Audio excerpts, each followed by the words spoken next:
Good morning students of class 4 term 2 book Dewdrop. हम science का lesson पढ़ रहे थे वाटर वेदर और एयर के बारे में। Take out page number 153। ये पार्ट 2 है, हम आगे कंक्लूड कर रहे हैं।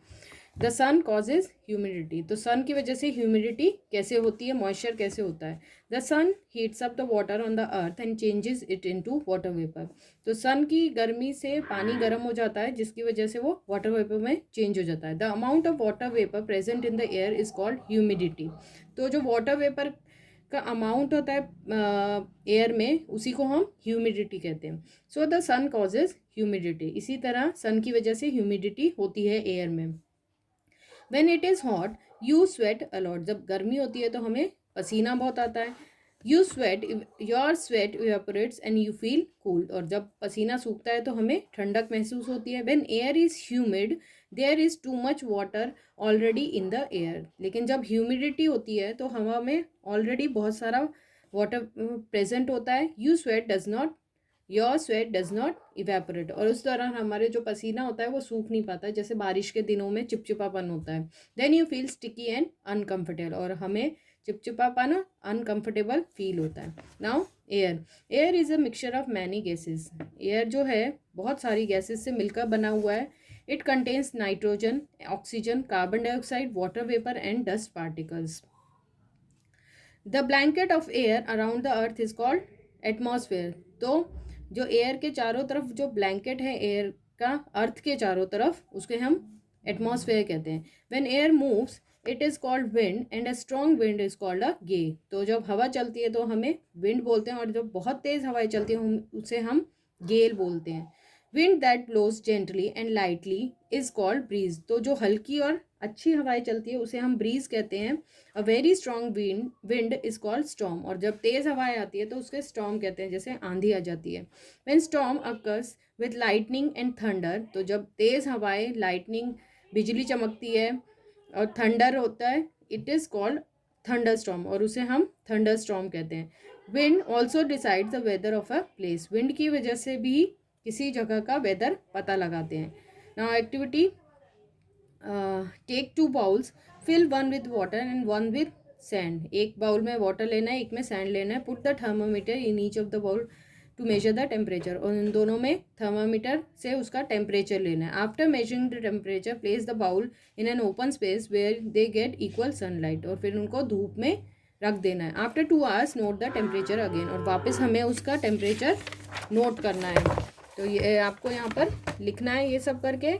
What will you observe? Sand absorb और loses heat faster than water. तो sand ज़्यादा absorb करता है heat को than water. Land and water do not absorb और lose same amount of heat in the same time. तो पानी और ज़मीन एक साथ एक अमाउंट ऑफ हीट एब्जॉर्ब नहीं करती है, उनका अलग अलग होता है।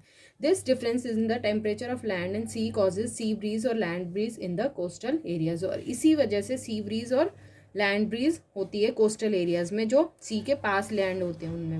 Now we will learn about sea breeze. तो सी ब्रीज क्या है? A coastal breeze blowing from sea towards the land is called sea breeze. तो जब हवाएं, विंड जो है सी से लैंड की तरफ आती है तो सी ब्रीज होता है। It blows during the day time. ये दिन के दौरान चलती है। From sea to land. How sea breeze occur, कैसे होता है? During the day land gets heated quickly then the sea.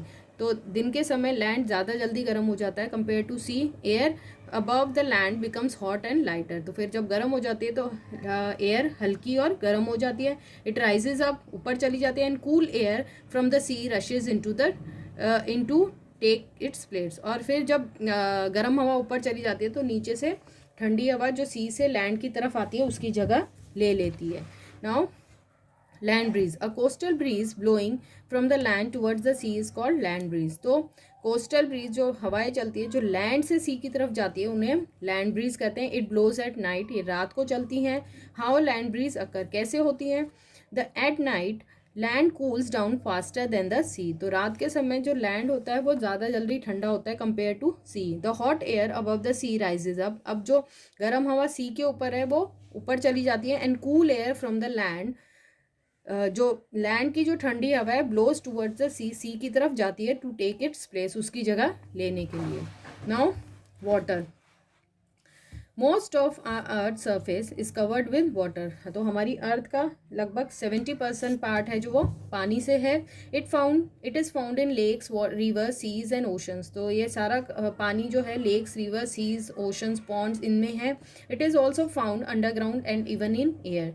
तो ये अंडरग्राउंड भी है, पानी ज़मीन के अंदर भी है, इवन इन एयर, हवा में भी प्रेजेंट है। Water changes it's states on cooling and heating. तो पानी अपनी जो स्टेट है जो चेंज करती है ठंडा होने करने पे या फिर गर्म करने पे, उसके बारे में हम पढ़ेंगे। जैसे evaporation, the water on the surface of the earth changes into vapour by heat of the sun.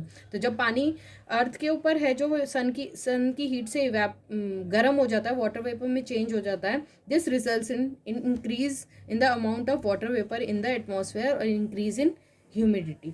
तो उसकी वजह से जब वेपर में चेंज हो जाता है, उसकी वजह से ह्यूमिडिटी हो जाती है एटमॉस्फेयर में, और इसे हम पानी उड़ जाता है, उसको हम इवेपोरेशन भी कहते हैं। तो the process of change of water into water vapour on heating is called evaporation. तो पानी गर्म होने पर जब वाटर वेपर में चेंज हो जाता है, उसको हम इवेपोरेशन कहते हैं।